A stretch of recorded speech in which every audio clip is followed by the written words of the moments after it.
بہت اہم، یعنی حدیث قدسی میں سے ایک میں پروردگار کا یہ ارشاد بھی ہے کہ سارا سال میرا بندہ دعا کرنے کے بعد یہ انتظار کرتا ہے کہ میں اس کی حاجت پوری کروں، اور یہ رمضان کی کچھ راتیں میں انتظار کرتا ہوں کہ ہے کوئی مجھ سے مانگنے والا جو مجھ سے مانگے، میں اس وقت ہر دعا کرنے والے کی ہر دعا قبول کروں گا۔ ان میں سے ایک افطار کا موقع کہ جب روزے کے افطار کا وقت آتا، یہ ایسا وقت ہے کہ بندہ مومن اس وقت کھجور اپنے پیٹ میں لے جانے سے پہلے جو دعا مانگے گا اللہ اس کی دعا کو فوراً قبول کرے گا، یہ اللہ کا وعدہ۔ خانہ کعبہ پہ پہلی نگاہ پڑتے ہی آپ کی دعا قبول، اور افطار کے موقع پہ کھجور یعنی پورے دن کے فاقے کے بعد پہلی غذا اپنے پیٹ میں لے جانے سے پہلے جو دعا مانگیں گے، دونوں کے لیے سیم حدیث ہے، سیم ورڈنگ ہے، اور راویوں کے اعتبار سے روزے والی حدیث زیادہ معتبر۔ تو اب یہ تو رمضان کے وہ مختلف چانسز جس کے لیے یہاں بھی ایک حدیث آ گئی کہ کبھی ایسا ہوتا، ایک حدیث کہ اللہ تمہارے ہر پرابلم کو سالو کرنے کو تیار، لیکن جو اللہ نے اس کا طریقہ رکھا ہے، جو اس کا ٹائم رکھا ہے، وہ تم نے مس کر دیا، اور سارا سال اب تم رو گے۔ رمضان اب اگلے ہی سال آئے گا، اس سے پہلے نہیں آ سکتا۔ سارا سال رونے والا کاش جب قبولیت دعا کے موقع تھے اس وقت اگر 2 منٹ لگا دیتا تو یہ 2 منٹ کی زحمت اسے 365 دنوں کی زحمت سے بچا سکتی ہے۔ یہ پورے رمضان کے لیے بھی حدیث، ہر افطار کے لیے بھی ہے، ہر شب جمعہ کے لیے بھی ہے، اور شب قدر کے لیے بھی ہے، اور آج کی رات کے لیے بھی۔ چونکہ آج کی رات کو ہمارے یہاں دعاؤں کی کتابوں میں الگ سے ہائی لائٹ کر کے نہیں لکھا گیا، اس اعتبار سے میں نے چاہا کہ تھوڑا سا آپ کو یاد دلا دوں اور پھر میں اپنے عنوان پہ آ جاؤں۔ اور اسی رات کی اہمیت قرآن کریم نے، یہ رات سے مطلب آج کی رات اور آنے والا دن ملا کے، یعنی 17 رمضان، اسی دن اور رات کی اہمیت قرآن کریم نے 2 مقام پہ بتائی، ایک دن شروع ہونے سے پہلے اور ایک دن ختم ہوتے وقت، ایک رات کے وقت اور ایک کل دن کے اختتام پر۔ 2 لفظ آئے ہیں قرآن، جن میں سے ایک سورہ انفال کی آیت اور دوسری اس سورہ روم کی آیت، جو بعض مراجع کے مقلد کل سے تلاوت کریں گے، شب قدر کی 3 راتیں، اور بعض مراجع کے مقلد جسے پرسوں تلاوت کریں گے سورہ روم۔ سورہ روم کی آیت کا ترجمہ پہلے سن لیں۔ قرآن کہہ رہا ہے کہ اور وہ دن کو یاد کرو جس دن سارے مومنین خوشی منا رہے تھے اور عید سیلیبریٹ کر رہے تھے۔ یفرح المومنون، فرحت میں تھے، خوشی میں تھے، سیلیبریشن تھا صاحبان ایمان پر، بے نصر اللہ، کیونکہ اللہ کی مدد آ گئی تھی،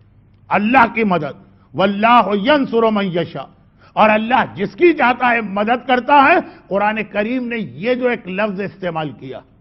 اور یہاں رک کر ایک جملہ اور میں کہہ دوں،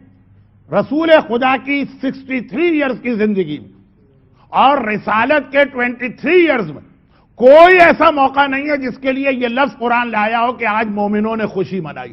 پیغمبر کی زندگی میں صرف ایک دن ایسا تھا، 17 رمضان، تقریباً سنسٹ کا وقت، غروب آفتاب کا، جب قرآن کہہ رہا کہ آج سارے صاحبان ایمان خوشی منا رہے تھے کیونکہ اللہ نے ان کی مدد کی تھی، اور وہ تھی جب یہ لوگ بدر کے میدان سے وکٹوریس یا فاتح بن کے واپس آ رہے تھے۔ آج کی رات وہ رات تھی کہ کل صبح جنگ بدر ہونے والی، جس کے لیے قرآن نے کہا وَلَقَدْ نَصَرَكُمُ اللَّهُ بِبَدْرٍ، اللہ نے جنگ بدر میں تمہاری مدد کی، اور اس کا نتیجہ یہ نکلا کہ کل مومنین نے عید منائی۔ مگر اس سے پہلے آج کی رات، یہ رات شب بدر، شب جنگ بدر، جس کے لیے قرآن کہہ رہا کہ یاد کرو وہ وقت استستغیثون ربکم، آج کی رات تم اپنے پروردگار کی بارگاہ میں گڑ گڑا کے دعا مانگ رہے تھے، استغاثہ کر رہے تھے، آج تمہیں اللہ کی نصرت و مدد چاہیے تھی، اور اچھا آیت پوری کر لوں، فاستجاب لکم، تو اللہ نے آج کی رات تمہارے اس استغاثے کو قبول کیا اور تمہاری دعا کو قبول کیا۔ اور بدر کی رات جو تھی، یہ وہ دعا تھی جو معصوم نے بتایا کہ دعا میں اتنی طاقت بھی ہے کہ ناممکن ممکن ہو جاتا، مردہ زندہ ہو جاتا، جو کام کسی اعتبار سے بھی پاسبل نہیں ہے، دعا میں اتنی طاقت ہے کہ وہ کام بھی ہو جاتا۔ چنانچہ اگر آپ کی زندگی میں کوئی ایسا بڑا پرابلم، کبھی ایسا بھی ہوتا ہے نا کہ آدمی نے کہا کہ بھائی مولانا آپ نے دعا بتائی، ہاں ہے، لیکن ہمارے ساتھ تو مسئلہ ہے کہ کوئی دعا ہمارے حق میں قبول ہو ہی نہیں سکتی۔ اب میں ٹائم کو بچانے کے لیے اس کی بہت زیادہ مثالیں نہیں دیتا ہوں۔ مثلا ایک میڈیکل رپورٹ آ گئی کہ یہ آدمی کینسر یا ایڈز کے آخری سٹیج میں، اور اب ظاہری اعتبار سے اس کا بچنا ناممکن ہے، نہ صرف یہ کہ مر جائے گا بلکہ 3 مہینے میں مر جائے گا۔ آپ نے کہا مولانا دعا تو آپ نے بتائی ہے لیکن اب وقت نہیں رہا، اب تو وہ منزل آ گئی ہے کہ بس مرنا ہی مرنا۔ وہی موقع ہے کہ جہاں پہ آپ آج کی رات کو استعمال کریں اور ایسی دعا مانگیں۔ اور آگے مثال دیں، میڈیکل رپورٹ آ گئی کہ اس کپل کے یہاں اولاد ہو ہی نہیں سکتی، وہ بتا رہے ہیں اپنے سارا جو کچھ بھی ان کا سلسلہ، ہو ہی نہیں سکتی، ناممکن ہے، اور پتہ چلا کہ دعا۔ اب دیکھیں اس میں اور بہت ساری باتیں آئیں گی، کچھ جوک بھی آپ کے ذہن میں آ سکتے ہیں، کچھ رسول خدا کی سیرت کے واقعات بھی آپ کے ذہن میں آئیں گے۔ میری ایک مجبوری کو خیال رکھیے، ٹائم اور ٹائم۔ تو خلاصہ یہ کہ میڈیکلی مثلا یہ ناممکن نظر آ رہا، بھئی یہی موقع ہے کہ جہاں پہ دعا، آج کی رات والی دعا، اس میں شب قدر میں بھی اتنی ہی طاقت ہے، لیکن آج کی رات میں اس لیے بار بار کہہ رہا ہوں کہ آج کی رات جب مسلمان بدر کے میدان میں پہنچے تھے تو جتنا بڑا کافروں کا لشکر سامنے تھا، اس کو دیکھتے ہوئے وہی کیفیت تھی کہ امپاسبل، ناممکن ہے کہ ہم جیت جائیں۔ کہاں ہم 313، کہاں وہ 1000، کہاں یہاں صرف 2 آدمیوں کے پاس گھوڑے ہیں، وہاں 100 آدمیوں کے پاس گھوڑے، کہاں یہاں 313 میں کتنے ہی بچے ہیں، کتنے ہی بوڑھے ہیں، اور کہاں وہاں 1000 میں سب کے سب سلیکٹڈ ہیں۔ خالی ایک جنگ خندق میں عمر ابن عبدود کا نام آپ نے سنا، بدر کی لڑائی میں پتہ نہیں ایسے کتنے عمر ابن عبدود کو وہ لوگ لے کے آئے ہوئے، کوئی مقابلہ ہی نہیں تھا، کوئی میچنگ ہی نہیں تھی۔ ایسا وہ بدر کا موقع کہ مسلمانوں کو ہارنا یقینی ہے، کافروں کا جیتنا یقینی، وہ وہی دعا۔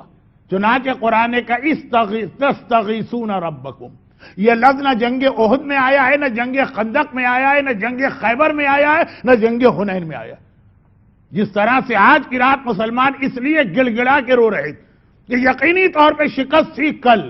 وہ اسی نیت کے ساتھ آئے تھے کہ ہم مرنا تو ہے، ہم مر جائیں، جیتنے نہیں آئے، کامیاب ہونے نہیں آئے، لیکن دعا کی یہ طاقت کہ آج کی رات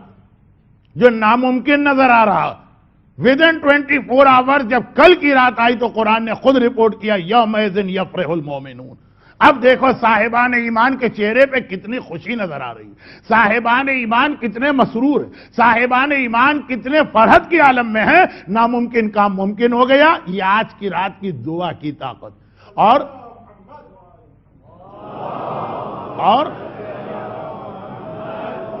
خاص رسول خدا کے خیمے میں جا کے دیکھیے، آپ کربلا میں آقا حسین کے خیمے میں شب عاشور جائیے، وہاں ساری رات عبادت، یعنی نماز ہے، قیام ہے، قعود ہے، قرات۔ اور آج کی رات رسول خدا کے خیمے میں جائیے، ساری رات پیغمبر کے ہاتھ پھیلے ہوئے ہیں، آسمان کی جانب چہرہ بلند ہے، آنکھوں سے آنسو جاری ہے، گڑ گڑا کے اللہ کا رسول خصوصی دعا کر رہا ہے کہ خدا بندہ یہ مٹھی بھر مسلمان، اگر یہ بھی ختم ہو گئے تو پھر تیرا نام لینے والا اس دنیا میں کوئی نہ ہوگا۔ تو آج کی رات کی اس فضیلت اور اہمیت کو اپنے ذہن میں رکھیے، پھر اس کے علاوہ اس کے اور بہت سارے پیغام، لیکن چونکہ پوری دنیا میں اور پھر ایک بار حالات پھر واپس بدلیں اور خراب ہو گئے، پوری دنیا میں اس وقت جہاں جہاں آپ جائیں گے، مومن ہو کہ مومنہ، کوئی اولاد کے حوالے سے پریشان ہے، کوئی روزگار کے حوالے سے پریشان، کوئی بیماریوں کے حوالے سے پریشان،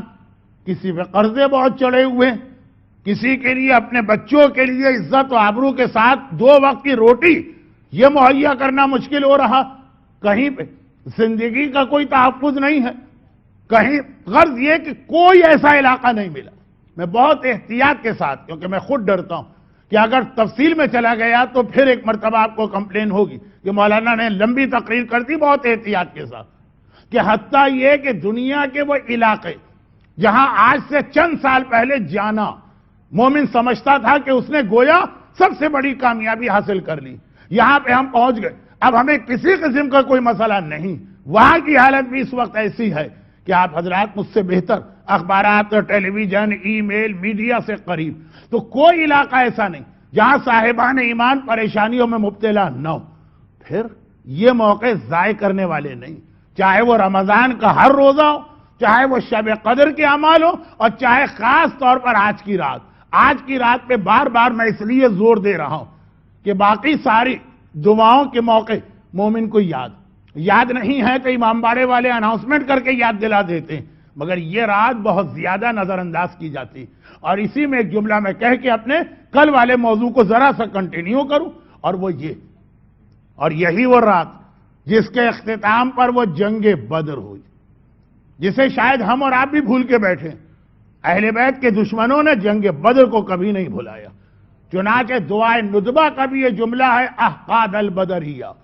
اے آقا حسین، بلکہ ایک طرح سے دعائے ندبہ میں تو تمام ائمہ طاہرین پہ ہونے والے مظالم کا تذکرہ کہ کینہ اور انتقام لیا گیا کربلا میں بدر کا، چاہے وہ زیارت عاشورہ کا جملہ احقاد البدریہ، اور چاہے وہ دربار شام میں یزید کا خود اپنی زبان سے اقرار کہ آج میں نے اپنے بدر و احد کے بزرگوں کا انتقام لے لیا۔ یہ دشمنی اہل بیت کا سلسلہ جو ہمیں اتنا طاقتور نظر آیا کربلا میں، اس کے اندر بدر آج کی رات کی بہت زیادہ اہمیت۔ تو ایک جانب یہ رات دعا کی رات، اور ایسی دعا کہ جو آپ کے اعتبار سے ناممکن کام، مولانا اس میں دعا کیا کرے، کیسے اس میں دعا کریں، اس دعا کا فائدہ کیا، وہ آج کی رات 313 1000 کا مقابلہ کر ہی نہیں سکتے تھے، لیکن کیا، اور اتنی بڑی کامیابی کے ساتھ کیا۔ اور ساتھ ساتھ آج کی رات یہ یاد رکھنے کی رات بھی کہ کس انداز سے اس کا انتقام مولا اور مولا کی اولاد سے اس طرح لیا گیا کہ دعائے ندبہ کے الفاظ میں مظالم کا سلسلہ آج تک جاری، اور اس وقت تک جاری رہے گا جب تک کہ ہمارے زمانے کا امام نہیں آ جاتا۔